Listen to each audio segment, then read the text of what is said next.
Thank you. Goddess April coming through with the wisdom like a warm cup of tea. Welcome to the Goddess-ity Podcast, where women come together and have the audacity to tell their truths. Are you choosing to live out loud while honoring the divine within? Well, ladies, this is your movement. Join Akili, April, Juanita, and Linda as they dive deep into topics like self-love, spirituality, and Kemetic wisdom. We call those the foundations of goddess life. Tap in with the goddesses every week to be inspired, uplifted, and empowered.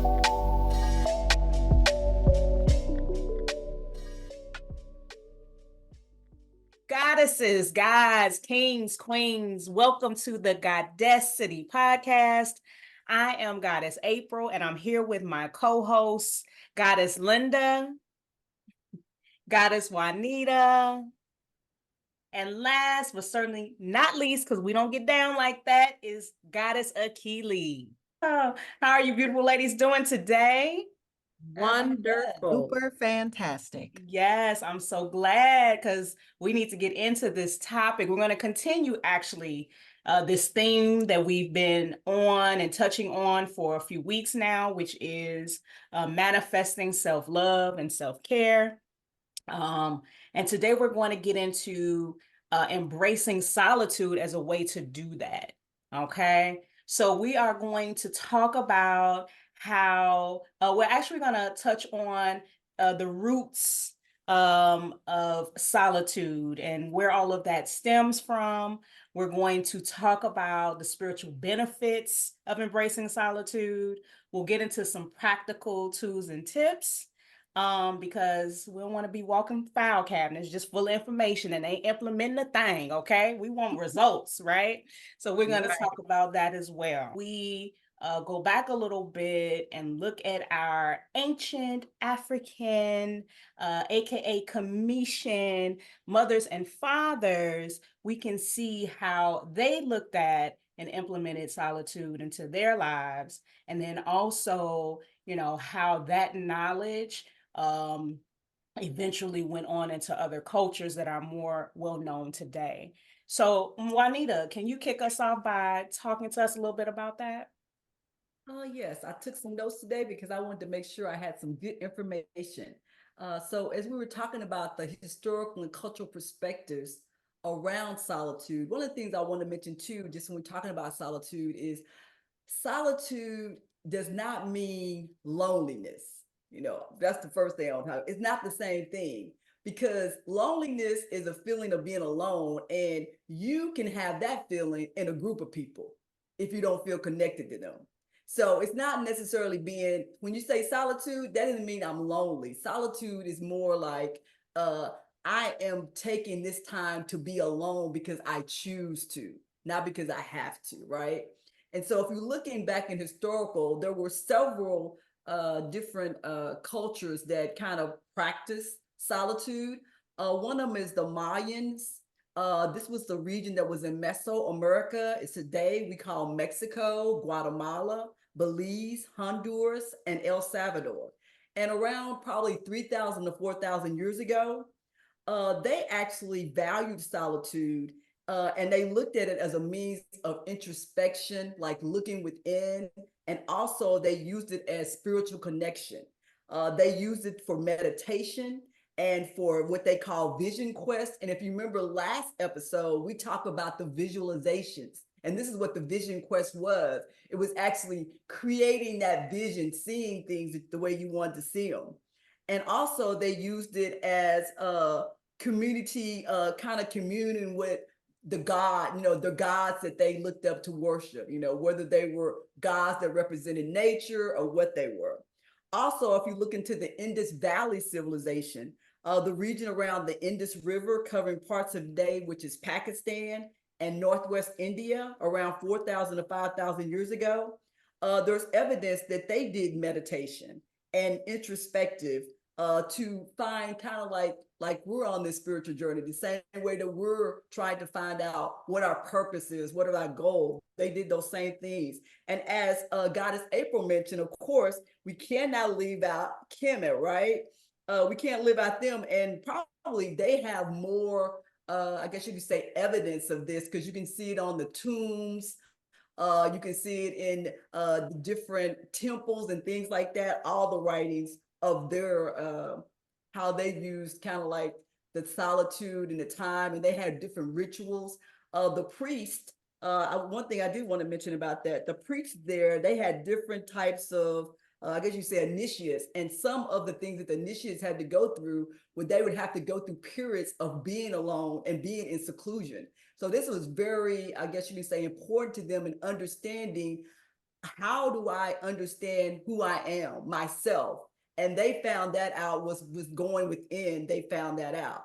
So it's very important to have that time. And you can see all the way through history, if we look back, that the ancient people did it. And in those particular civilizations we've been talking about, you can see how they discovered great things. Like the Egyptians had the pyramids, and all the things that we go and visit today. And a lot of these people had great civilizations. They had governments that actually worked for the people. So we know that doing this introspection, it actually helped them with actually having these good communities. And then if we talk a little bit about what are the spiritual benefits, the spiritual benefits I wanted to talk a little bit about was, let's see, my notes here. It helps pretty much when you're thinking about solitude, it's going to help you in your self-reflection. One of the things that we were talking about last episode as well was we were talking about self-reflection, as far as like we maybe desire to have something in our lives, but maybe because of what we think, we don't really think that we deserve it, or we don't think that we can get it, right? So one of the things that you have to do when we're talking about that is you're gonna have to change your beliefs. And we talked about using affirmations and visualizations. Well, that's something you're gonna have to do in solitude. You're gonna have to be able to take that time aside to actually to prepare your affirmations, to do the affirmations, and to do the visualizations. And at the same time, you're hoping those things are going to, and it should, and it would work if once you do it, it's going to change your beliefs so that you believe that what you desire, you deserve to have, and that you can get it. And so that's part of what we get, when we look at those benefits of that. Also, we get increased mindfulness. And this has helped me, because I can tell you, I have always been, and probably to the last probably 5 years ago, a person that was always concerned about the future. What was going to happen later? I needed to be always doing something now, but what I was doing now was always trying to make something better for later. Instead of me saying, hey, I don't have to wait till later. I can make things better like right now. I can have what I want right now. I don't have to wait 5 years and have this long plan to how to get there. So then it makes me think about, what can I do now? What I want now. And so it really helps you to focus on that when you have a time to yourself for solitude. And then the last thing I want to talk about is allowing for you to develop a spiritual practice. A lot of times we don't understand who we are, and we don't know who we are because we do not have a way to connect within, and we don't take the time out. Most of the time, at least for myself, who I thought I was not anything that I got from my inside. It was, from within myself. It's from what people have told me who I'm supposed to be, what I'm supposed to say, how am I supposed to act. And so one of the things that solitude can do is it can help you pull back those layers of what everybody said, what everybody thought, what everybody told you, and say, okay, who am I really, right? But you need the time to do that. Mm-hmm. So it's very important. And I think really for your, spiritual benefits, that's some things that you can really get out of that. Goddesses, do y'all have something to chime in, either on the historical or cultural perspective, or spiritual benefits that y'all kind of, I guess encountered as you've been kind of doing your solitude? Yeah, I'll chime in. So when you talked about, ancient Kemet and the things that came out of that place, it just reminded me of our last trip there. And I was just completely amazed at the level of genius of these people. And one of the things that came to mind was it looked like a well, but it was called the Nile meter. Yeah. And they use that to determine whether or not their people are going to pay taxes that year, because if it was too low, there was a drought, so you couldn't produce anything. If it was too high, it was it's too much water, and you still couldn't properly produce anything. So it just drew back to me those memories of their level of consciousness to be able to create all of those things. See how when I give myself those opportunities, I can have those downloads and, create. Yeah. Yeah. I just think it's just really important for us to take the opportunity as much as possible to highlight whenever we can the genius that we are, that we extend from, because that helps us to fully embrace ourselves and love ourselves and know that we are deserving of that love, so. Yeah. Yeah, I'm glad we touched on that part, you know. But again, like we're talking about being with self, spending that time alone definitely helps you to cultivate that. Mhm. Right. Something that, all of you goddesses have touched on is, um, that ability to get those downloads. I remember when I used to have to work really early in the morning. And on my commute into work, it was still dark outside a lot of times. I would be looking for answers to questions, because you guys know I got 76 questions. You know my rule here. And so in order to get answers to some of my most introspective questions, or the things that I felt like were just too difficult for me to come up with answers with on my own, I would try to get my downloads from spirit, but I could only do it if I was quiet, like really quiet, and I feel like by myself. And I would try to spend so much time, stealing my mind and try to discern from, okay, are these my thoughts? What's going on here? What's happening here? I'm getting these downloads. I don't know what's happening.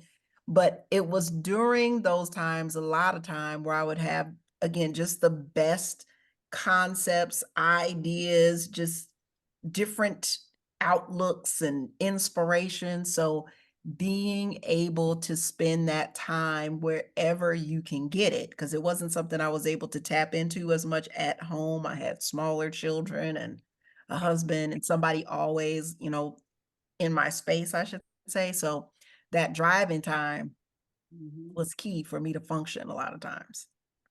All right, Goddess Linda, you want to talk a little bit about the emotional and psychological benefits? Yes. So I made a little note. There was, that download and thought, and it touches on what you said earlier, Goddess Juanita. So let me go ahead and just read this so that I can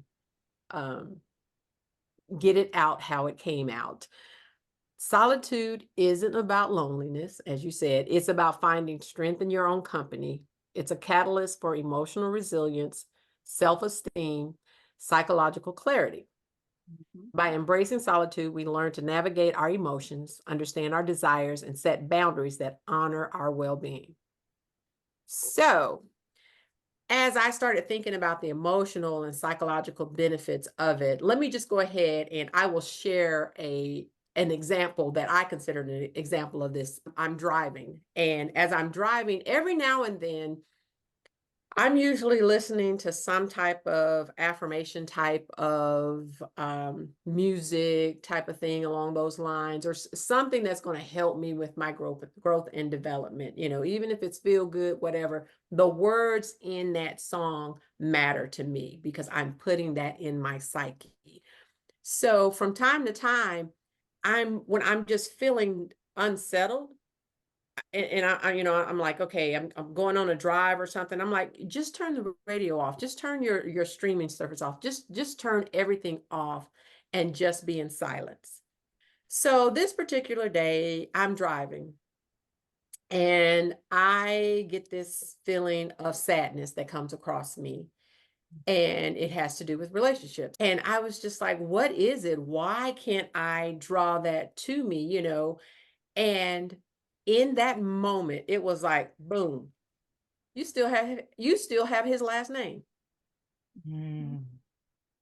Now, my choice in having his last name, I hyphenated my name because when I was going to drop it completely, I thought about my children. And I'm like, okay, I don't want them to think that I'm getting rid of them too. And I don't want to have anything with that. So, but in hyphenating it, I'd sign documents, legal documents. I forget to put my hyphenated name. So I had everything with my first name and my married name, my first name and my maiden name, my first name and the maiden name and the married name. Everything was just all over the place. So what was further being told to me was, okay, in you holding on to his name, there was a piece of me that was saying,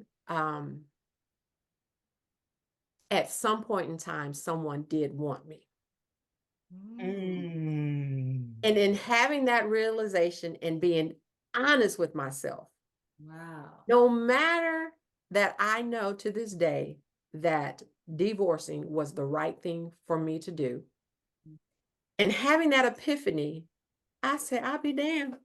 I said, because between then and now, the stuff that I have succeeded without him, but his name is on it. Now, you know, people gonna check up on you. I don't know if he is, but you know, if I'm figuring through word of mouth, something is being said. And I'm sitting up here thinking, I said, this man is sitting back and saying, yeah, my name is on that, my name is on that. Oh, she's still in love, whatever. I said, oh no. Made an appointment that day. No, I didn't even make an appointment. That's what it was. I had a doctor's appointment. And I said, you know what? I'm already early. I went down to the courthouse. They were like, oh, okay, well, you got to make an appointment. So I made an appointment. I did everything I needed to do in that moment. And this is another thing that let me know that it was in alignment, because probably 4 years prior to that was something that I said I wanted. I said, okay, well, let's put a date to it. And to remember that number, I made it the pin to one of my debit cards. Mhm. And so I'll go ahead and share it, because if y'all find my wallet laying around somewhere now, come on now. So now, so the number that I selected was 0323. Oh, okay. Here I'm it is. sorry. So I'm putting in this number every time as a reminder, because I said, okay, I want to remind myself that this number has a purpose. Well, of course, I forgot what the purpose, what the number represented. So every time I'm punching in that number, I said, well, dang, there's a significance behind this number, but I don't know. So fast forward, I show up to my court date. And the date of my court date was 0323 of 23. No. Wow. I said, Ah, my goodness. You know, universe was like, okay, it's going to take you some time to get here, but you may not hey, know, but that that was was the definitely significance of it. confirmation. That was definitely Yes. And I Yeah. think, and I'm like, when it was a release off of me. So that emotional aspect of it, the psychological aspect of where I was still binding myself to this person. You know, I'm like, I changed everything. Yeah, every time you wrote the name, yeah, Yes, I was reminding yourself, confirming. right? I That is have, that's deep. That's deep. yes, That's because at most everybody who know me, deep. they would not say, they were like, oh, I didn't know you were single, Linda. I didn't know you were single. I'm like, well, dang, what I got to do? Advertising? But that was the download, you know? So it was having that moment of solitude that helped me listen and hear what I needed to hear. Yep. And it was like, okay, your children understand. You have to let this go. Wow. I thought that I was holding on to that name for my children, but no, I was holding on to it for some other reason that was not benefiting me. And once I did, it's just like emotionally, psychologically, my vibration, everything came into more of an alignment. And it has just been a wonderful journey for me. Mm. Do y'all have any comments, any feedback, any stories that you want to share as far as the emotional and psychological effects, benefits, good or bad, in regards to, solitude? I guess for me, for emotional well-being, one of the things that I look for my solitude to do is help me with stress reduction. I don't know about you goddesses, but in this space that we find ourselves in, a lot of times we face these stereotypes, we face these on our jobs, we face these in our families. It's like we're looked at and automatically people think this about us or that about us, or either we're trying to live up to something that somebody's already created for us. And for me, I think all my life I have been high stress. I don't know if you guys grew up during a time when the mood ring came out. I think I was in junior high. I don't know where I was at that time, but I would always hate it because when people put the mood ring on, there would be like blue and green. Mine would be black. Black. And it would never change from black. I finally just threw mine away because I said it ain't working. It ain't working because I was black. So I have always been very high stress. And of course, if I talked about in previous probably episodes, high achiever, always looking for, what's the reward for me being the most fabulous of whatever, right? All of that stress brings that into my life. And so being in solitude and really more meditation. And one of the meditations I have been doing, lately was that I realized that I had something going on with me stress wise. And then I realized that I've never went into myself and asked my divine self to help me to rid myself of this stress. Show me what I need to do. I need your help. And then as I started doing it, I started feeling like, why am I stressed? And I started been working with that and asking my divine self, show me how to release that. If it's a fear, if it's a worry, it's a doubt, give me, how do I release that? And so, for me, I think stress has just been a big thing that the whole solitude really helps me because it helps me to really unwind. Why do I feel the way that I do? And at that same time, when I was talking earlier about riding in my car, so when we used to live in Dallas, I had really gotten heavily into Christianity and the church and being a virtuous woman and all of these things that I had to do. But I felt extremely disheveled because I didn't understand like my purpose. I felt like everybody had a purpose and a way to go and a way to be. And I just was kind of out here flailing, not benefiting or getting the things that I needed. And despite the fact that, I had children and I was making some moves in corporate America and trying to do what was necessary to be a good wife, I was still extremely dissatisfied with life. It's just like I just still felt like I wasn't doing whatever I was being called to do. And I do feel very strongly about like purpose and destiny, but the older I get, the less I want those things to become a prison. But I digress. So with that being said, I had to sit for a long time to try to understand what my purpose was. I literally felt like I was going to have like a nervous breakdown in my 30s if I didn't gain some clarity about what this thing was. So I was sitting in solitude, asking these questions. And then when I felt like I heard the voice almost audibly tell me, your job is to teach people about their purpose and bring them to me. And I was like, bring them to you, bring them to God. Okay. Teach them about their purpose. I was like, what job is that? Then I heard crickets and no other information came other than obviously this is something that you're going to have to do in terms of whatever you create because there is no such thing. That knowledge and that awareness of just understanding that has been like a common thread in everything that I do was extremely helpful, allowed me to get some pressure off my shoulders. But I think also with it not having to be so exact, right? I truly believe that is part of my purpose. You guys know I feel like I'm all about memory restoration and the elevation of people. It doesn't necessarily have to look a certain way, but I needed to know that something, I was here for some reason. Mm-hmm. I don't believe that anything that is created is in vain. But I really wanted to have some better understanding of what I was supposed to do. And if I couldn't wrap my mind around that or get a strong answer, I just didn't understand how I was going to make it. So psychologically, that just allowed me to get some peace. As I'm listening to everyone talk, it's funny because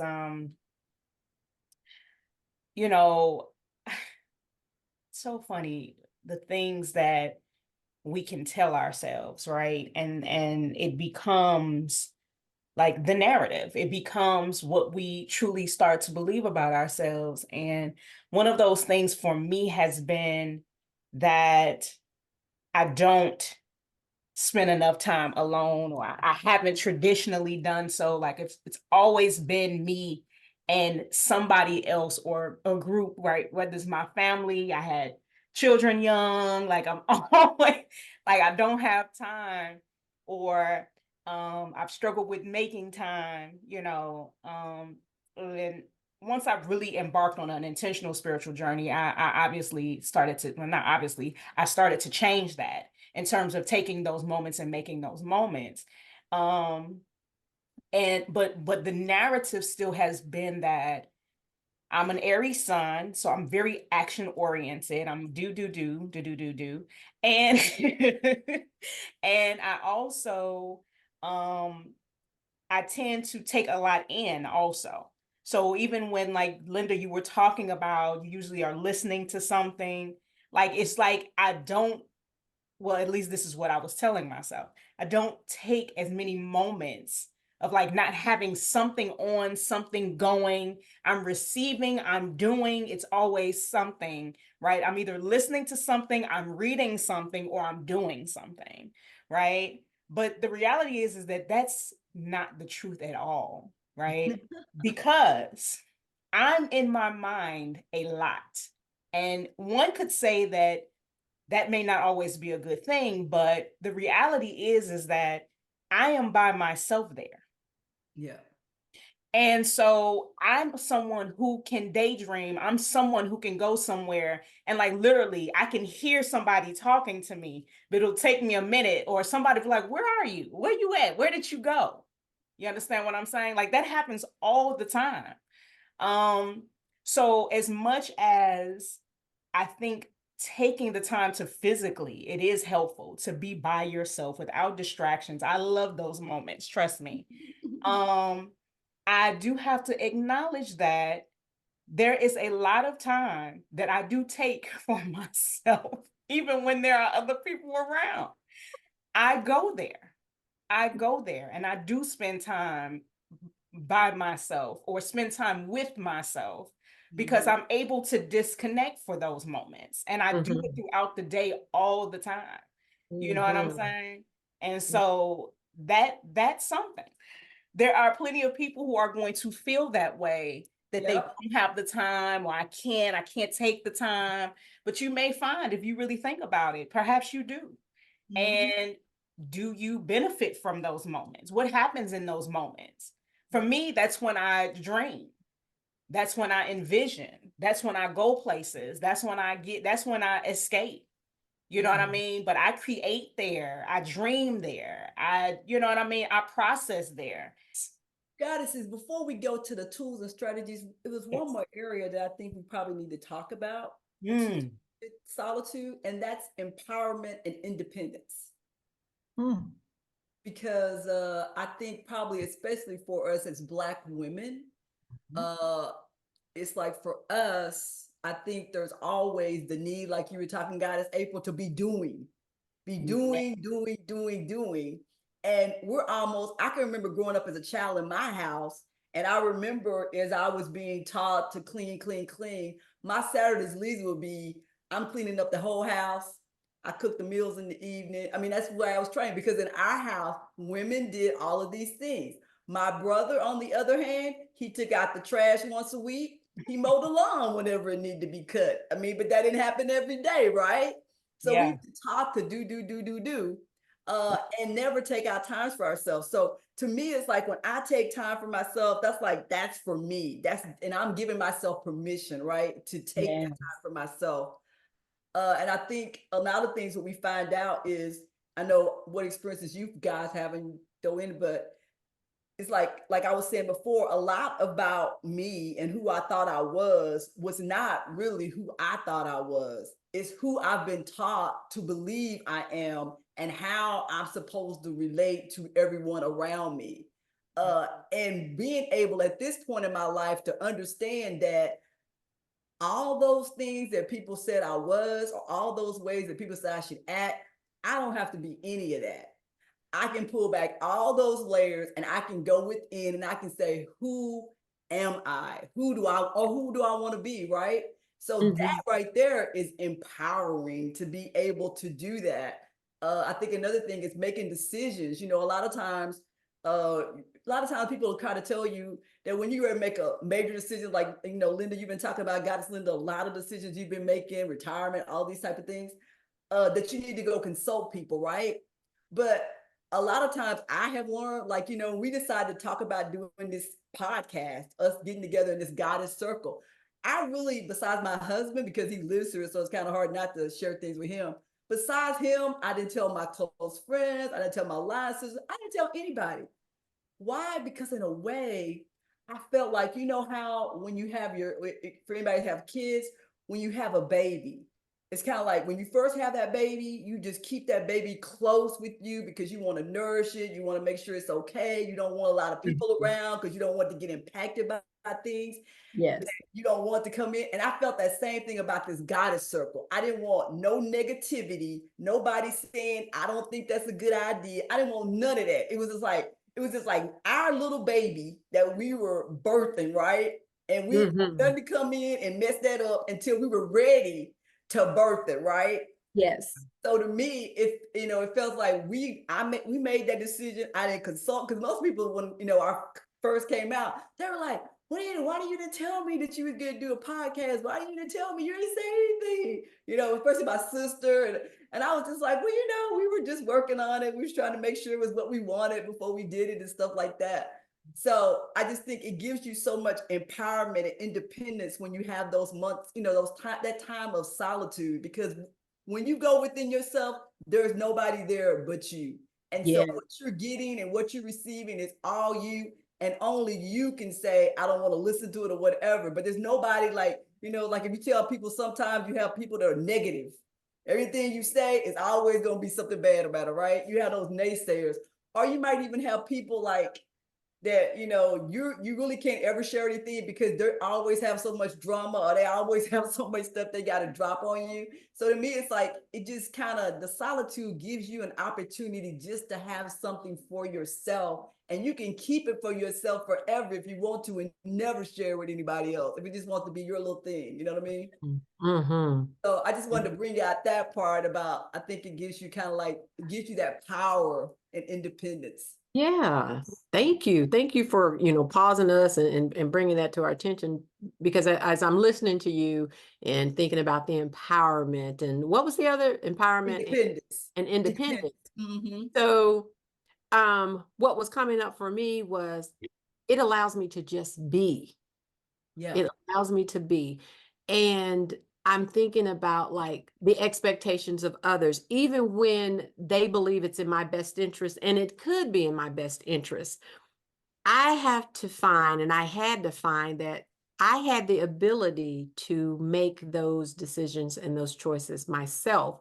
So in those empowering, I see it where it helps me continue to strengthen those areas that had been weakened. Mm-hmm. And yeah, I love it.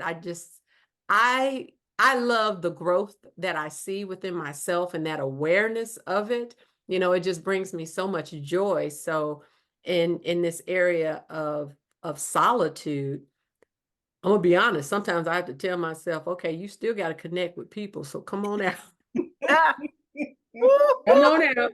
But That there are times I just be want to be at home because You know me. You know I'm me. like, oh, and don't let me get into a good meditation session. I'd be like, ooh, because there was a period of time when I was like, good. I'd be at home at work itching. I got to go home. I want to meditate. You getting those downloads and releasing your mind of all of this. Some of this stuff is just nonsense, Right. But yeah, thank you. Any other goddesses want to talk about independence, empowerment, There's so solitude? many things happening in my mind right now. I'm trying to figure out where I'm trying to land my own plane. Um, and here is why I say that. Like, I feel like I personally spend a lot of time in solitude because I have this feeling, and it's again, it's probably a misplaced word, but I just kind of heard some information from spirit that said it's all right, and let me tell you why. Yeah. Um, because I feel very much like an outcast in my house. Okay. And when I say that, I just feel very much like I'm the only one that gets me. I'm serious. Like, I don't know how else to put it. It's like, okay, I can't talk to anybody else about what I think and how I think in terms of things that are metaphysical. People get very tired about hearing about ancient Africa, current Africa, Africa tomorrow, next week from me, because they hear enough of that when my father comes up. It's double doses of Africa floating through this house at any given time. And the people in my house remove themselves quickly from the conversation. Like, I don't know if she knows that she lives in America or not, but I'm just saying, we don't want to hear this today, right? So we have that component. And then we have the part of me that is always trying to connect with the divine and get answers, because I feel like I'm always on some kind of quest for knowledge, or quest for feeling, or quest for experience, right? So I'm always in these midst of, like, just again being in solitude.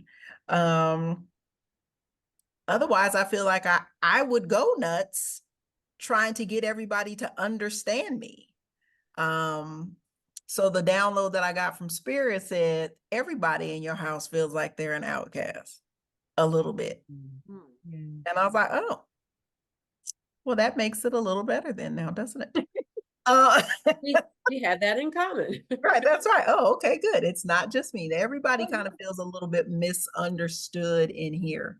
But I feel like I'm almost in a position where if I'm not in a place of solitude, then I have the potential to be in a place of frustration or a place of anger because people don't understand what I'm talking about. And I feel like I'm a very good communicator. Like, I really do. I try to break things down to the minutia, really, for people to understand them. So I don't know why, sometimes we're just not able to make these connections, but yeah, okay. So I don't know if that was empowering. It was empowering for me. I don't know. Hey, I No, don't it know was if I said empowering. it. I don't know, but The simple awareness of it makes it empowering. thank Yeah. you, Linda. Yes. Get me all the way together, because I was Yes. like, was that empowering? It was independent for sure. It was an independent thought, right? Yes. Mhm. Yes. Yes. And I think the empowerment comes with the fact that, like Linda said, not only your awareness of it then informs how you operate so that you Mhm. can then get what it is that you need or be in the place that serves you best. So it's very empowering. I don't understand why you don't understand. Like, Right. Well, and it's not even that everybody has to get me, right. but it's, that false expectation or narrative that I have that some people just should. Like, you should just Mm, you mm, should just understand me. We mm. here. Right. And it's a spirit is like, y'all really not. And I'm like, Yeah. but why? So y'all really not there. Just let that go. And what? These are the battles that I have in my mind in solitude. Like I'm just like, but hey, that's the best place to have them. yeah. You find yourself just in your own mind going like, okay, I'll just go, hey, let it go, let it go, let it go. Right. That's right. You know, I don't know if you all will agree or not if you're in this place now where you're coming to understand that the best relationship you can and will ever have is the one you have with yourself. Hey, because hey, myself gets me. Me. It's like, what is it? I know why you feeling the way you do. I've been on this journey with you. I get you. I know what happened back then. That's why you acting up right now. Yeah. You know, I already know. Yeah. I don't even have to tell it. It's just like, I already know. I already know. Moving us along. Now I think Goddess-ity was about to take us into some tips and strategies. Yeah. I surely was. So, you know, obviously we've talked about spending that time alone, but I know it can be for people that are maybe a little bit new to the practice, it can be challenging to find those spots and those spaces or to be intentional about it. So I got a couple of things here to help with that. First and foremost, give yourself the opportunity to maybe just start with short periods. If this is your first hurrah, don't try to bite off more than you can chew. Just try to get yourself into a space where being alone feels comfortable. So maybe you just dedicate some time for meditation. Now, of course, we heard Goddess April talk about the fact that there are numerous ways to get into the world of meditation. But all in all, what they all will have in common is the fact that you're in a space of solitude, most likely, just a little bit of solitude, right? If you can't find a space and time where you feel intentional, like, hey, I'm going to meditate, maybe you can do it when you're just on a quiet walk. You know, sometimes when I'm walking, like I used to do walking meditations, and there was music playing, and there would be times during the meditation where I would be instructed in the meditation to sit and actually go into a space of meditation and guide it during that process, then get back up and start walking, and the music would start playing again, right? So that was a different type of meditation, and the walk wasn't that quiet, but man, I would love the information that I would be gathering just during that time of being by myself and kind of focused on just what I needed. You also might be someone who can create a sacred space in your home where you can be alone with your thoughts, free from your distractions. Now, for some of you, that might look like creating a corner somewhere that you can come to that's got, maybe some different things. I've heard Goddess Juanita, and actually I think a couple of the goddesses have talked about um, being able to have an altar. Right in my room back here, you guys can't actually see it, but I have a tower over there that's underneath my picture.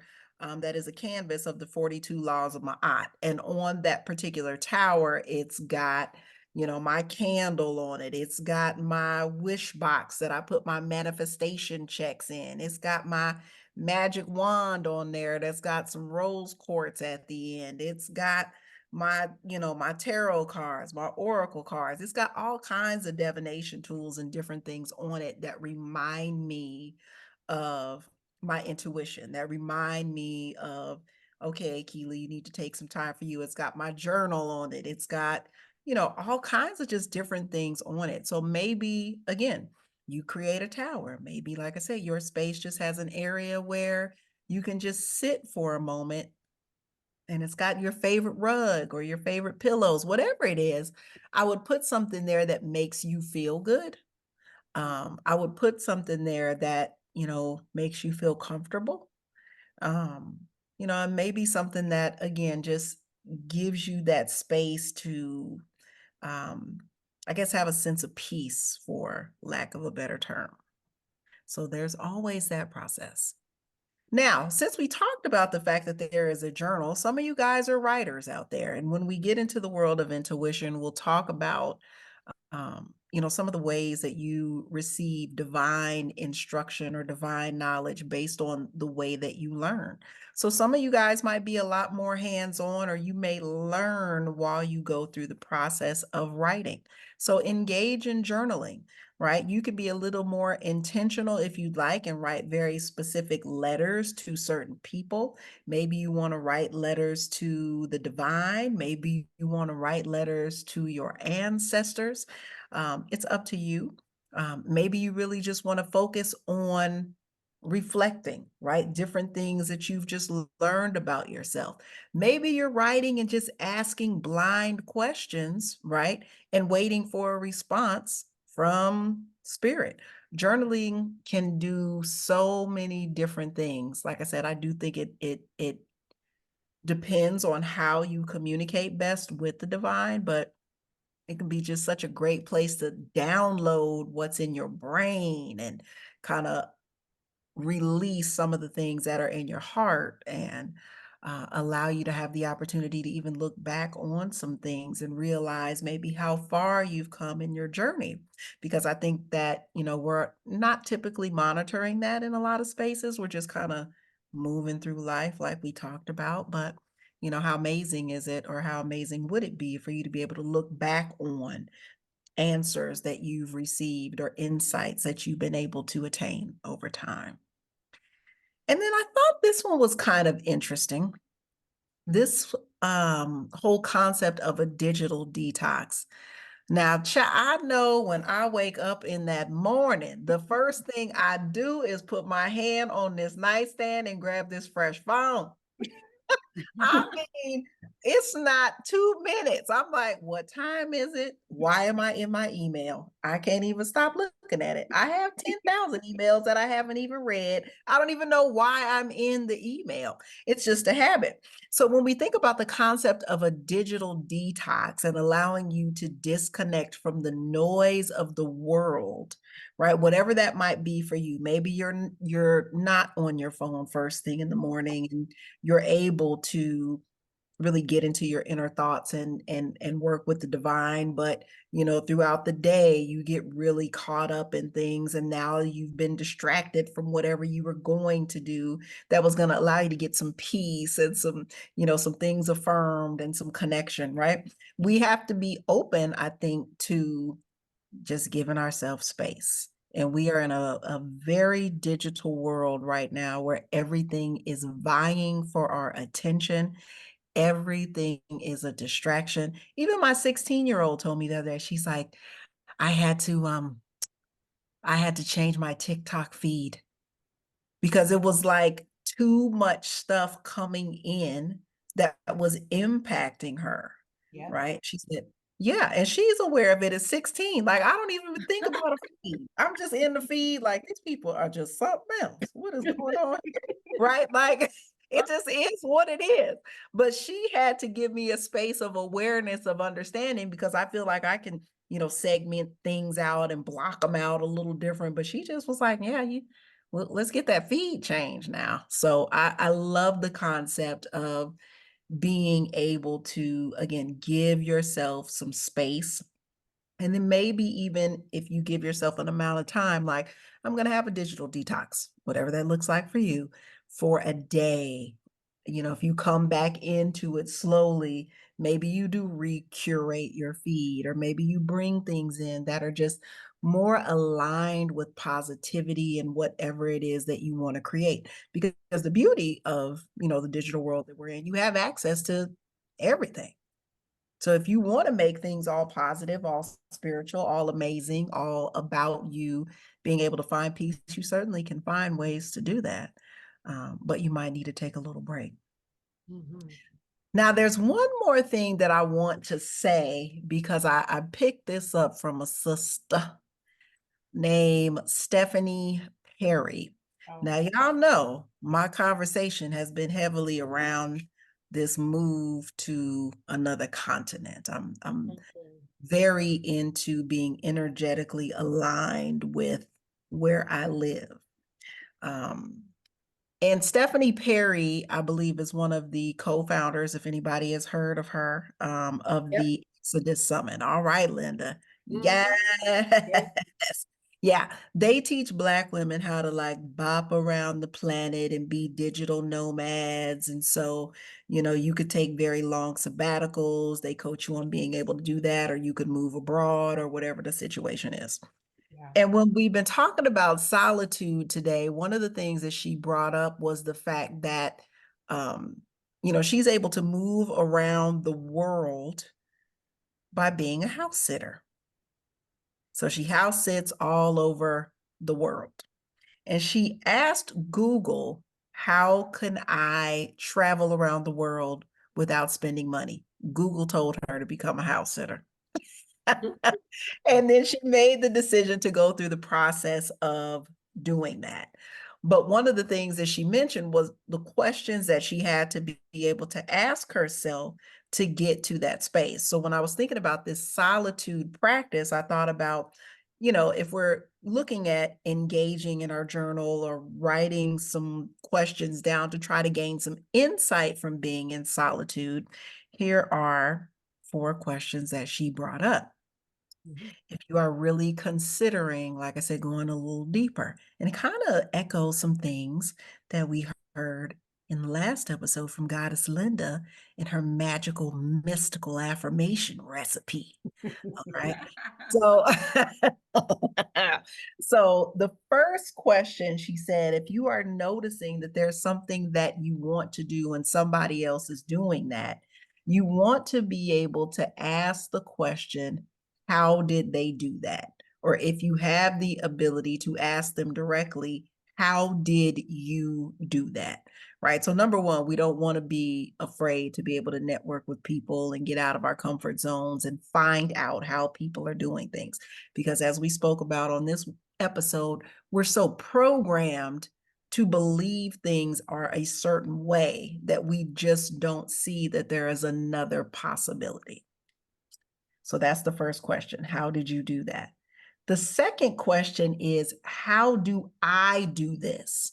Now, when I first heard her say that, I was like, well, that's the thing that we all want to know now, isn't it? Isn't that the question that none of us have the answer to? How do I do this? But she said, if you give yourself the opportunity again to just sit with it for a moment and let that tape play, because we know there's going to be a bunch of nonsense that comes out initially, like, you can't do that. Why? I don't even know why we keep asking these questions around here. Just, just let yourself continue to ask, because what will pop up is like, well, I wouldn't be able to do it, but if I had X, Y, Z, or, I really can't do this, but what would help me is D. So just sit with it for a while, right? Sit with it and let it process. The third question she said to ask yourself is, who do I admire and why?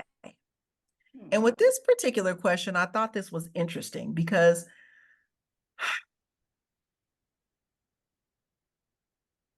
when I think about people that I admire, it's not always going to be the people that I guess society would think, right? I'm not admiring people necessarily that have what looks like all the money in the world, or people that have all the infamy, in the world.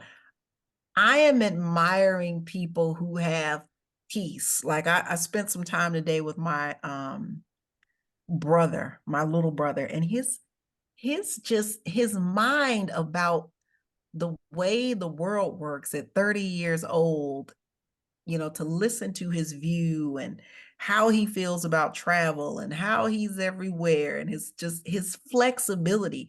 I admire the fact that he has been able to gather that wisdom and just kind of live life on a whim sometimes, like, yeah, I'm just going to go to Cuba. I'm like, what do you mean you're going to go to Cuba?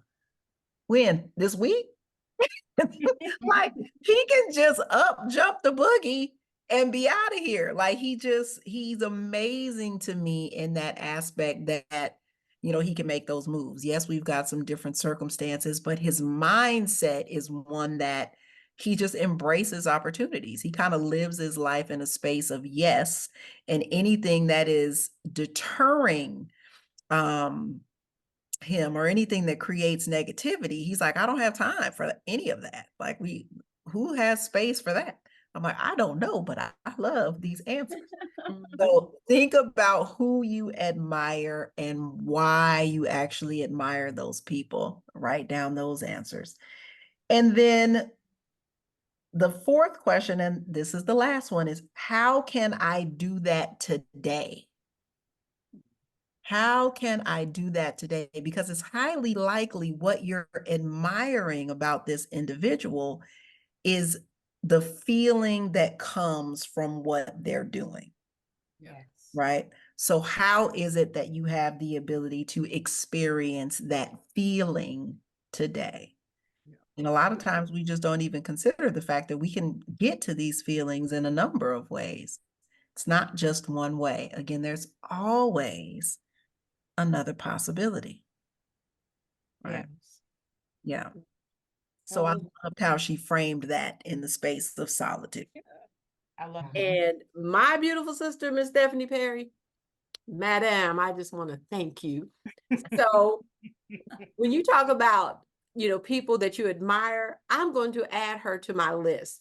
So as I was listening to her, someone, I don't know if they were interviewing, if it was one of the other, co-hosts or whatever, they were outlining something. And this is what I admired about her. And it resonated with me. She said, oh no, I'm not doing that because that sounds like work. And I'm looking for ease. Oh. I was like, that right there. I am looking for ease, for comfort, for relaxation, for peace. I was like, and she just owned it. She said, that's too much like work. Like, I'm here for ease. Mm-hmm. And I'm like, that is what I want. And that is how I ended up in Mexico. And Goddess-ity, you spoke about, being in alignment with the place where that you feel called to. As you all are aware, the last episode that we did, I was in Mexico. Being in Merida, I didn't realize the impact of being in that particular place of what it was going to do for me. So even in that trip, that was solitude for me because I did want someone to go there with me, but at the same token, I'm doing this. And I was like, oh, it would have been nice if I had someone, traveling with me. But in the midst of it, I was like, no, this was meant for me. Yeah. It was meant for me to do this and have that time to receive everything that I didn't know that I was going to get in that location. Yeah. I feel like that's really what life is about, the exploration of the possibilities. Yeah. And we shut that down with this view that, again, everywhere where we're at and everything that they've told us and everything that was created and this infrastructure, this is the best that it gets. And that's just all a farce. I mean, when the goddess just said, I don't want to do that. I want a life of ease. My inside a little bit crunched up like, no, that's not work.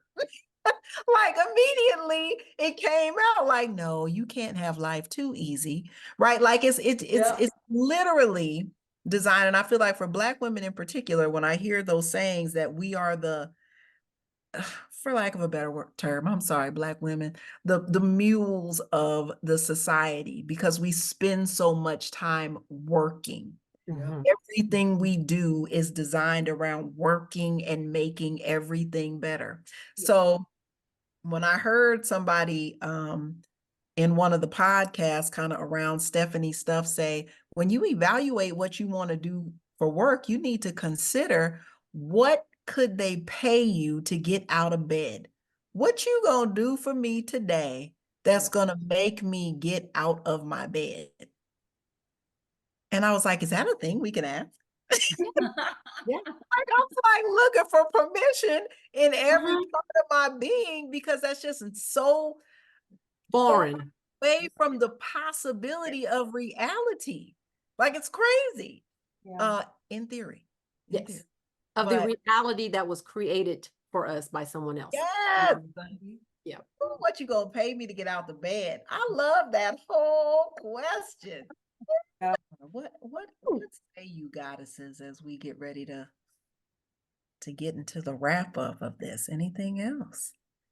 One thing I wanted to add, I think, as we have so much that's been talked about lately about mental health, right?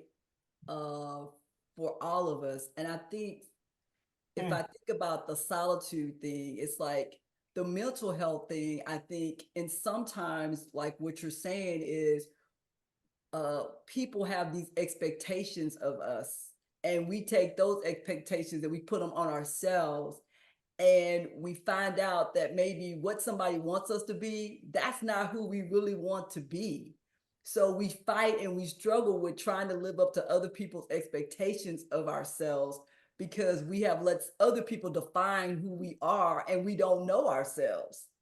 And so I think that is, I mean, if you're struggling with mental health, of course, you need to seek professional help. But I think also just trying to, as we've been talking about through this episode, of just trying to go within and consult your divine on who are you and why did you come here and what are you supposed to be doing to find that direction. I think solitude, meditation, whatever, those things are so key in helping you to connect with yourself. I mean, not saying you shouldn't go to a doctor, you shouldn't seek professional help. If you're on medication, not saying any of those things are not good, but I think also it's kind of like people that are helping you, they can help you go through a process, but still the work is going to have to be yours. It's still going to have to be yours if you want to get to a point of finding who you are. Because if you let somebody else tell you, you're still in the same point of somebody else defining who you are. And to me, solitude is the best place. Like everybody was talking about the downloads and getting the information. I mean, for me, even as my husband, he probably says, Sundays have become my days, or I usually have a day that I'm reading, I'm meditating, I'm walking, I'm doing something, but that's like me time. It's like my time to really come back and figure out myself. So then the rest of the week I can show up as the best Juanita, right? Yeah. But I know without that me time, I would not show up as the best Juanita. So I just wanted to throw that out there. I'm not going to take up too much more time on it. I think enough has probably been said, but I don't think that we. Say it. Somebody might need to hear it. No, it's really because all of it is connected, right? And I forgot to say this when I started, but you all, of course, came through. But like the spiritual aspect, the mental and emotional, like these things are interconnected and woven together in a way that, I mean, you can't have one without the other in terms of health, right? Being healthy or being your best.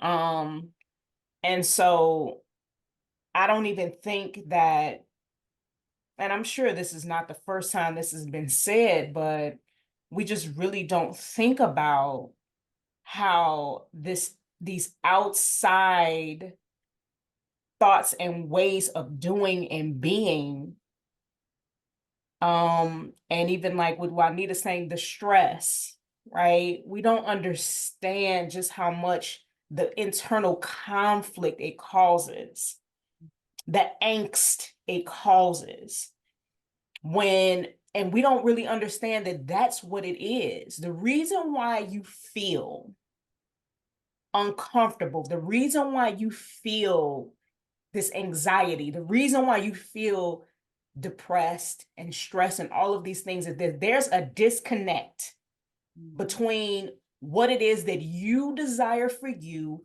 who you want to be, what you would like, and whatever expectations or pressures or limitations you think exist or that are right. And until you go inside, until you have those conversations with yourself, until you get real with yourself, right? And actually do that work in terms of not just acknowledging what's there, right?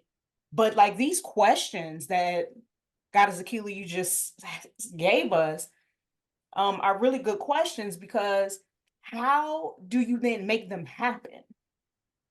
What can you do today, right, that can change that can get you out of those feelings and those places of being that are draining the life out of you, that have you in this place? There is absolutely no reason why our natural state of being is love and joy and ease and comfort and all of these things, and our ancestors were able to experience much more higher levels of that without, well, I was gonna say we have more advances in technology, but yeah,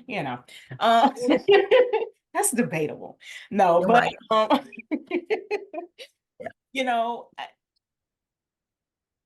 the fact that they were able to, again, and I just really think it's just really interesting. We equate advancement and being able to produce, we think that it's connected to this efforting and not really acknowledging how much of the work is internal. That's where we really create from.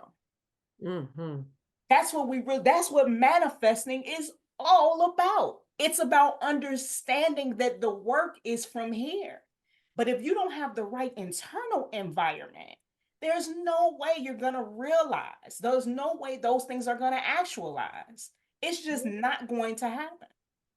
So solitude, taking that time, getting to know yourself, getting to really understand, being honest, and then understanding that these limitations, they do not exist.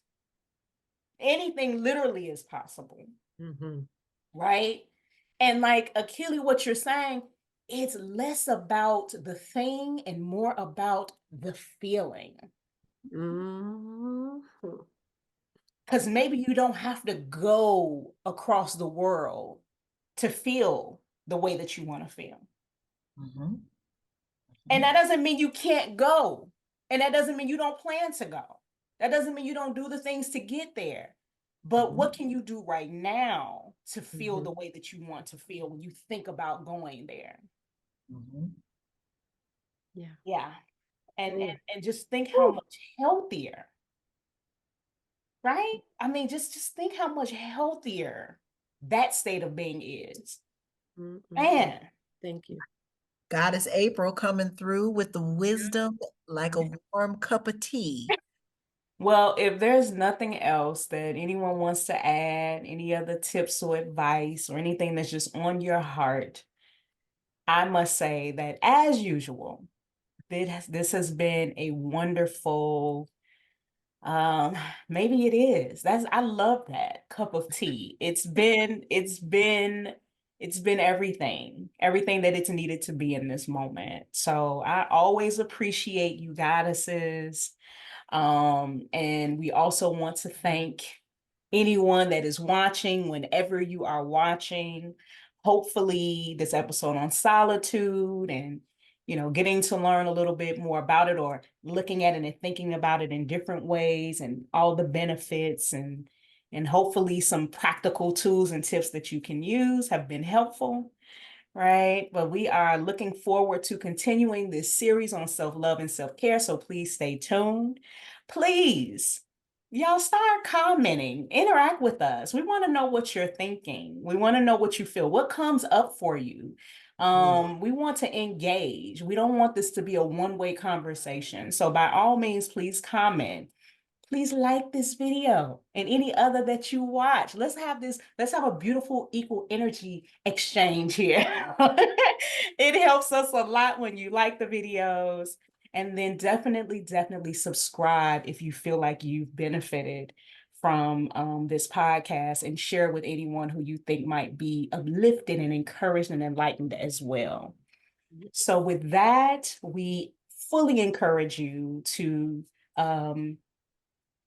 take on what may seem daunting at first, but we hope that we're helping you to become audacious and in your decision to live and embrace and embody your inner divinity. We will see you next time, you all. Peace. Ashe. Okay.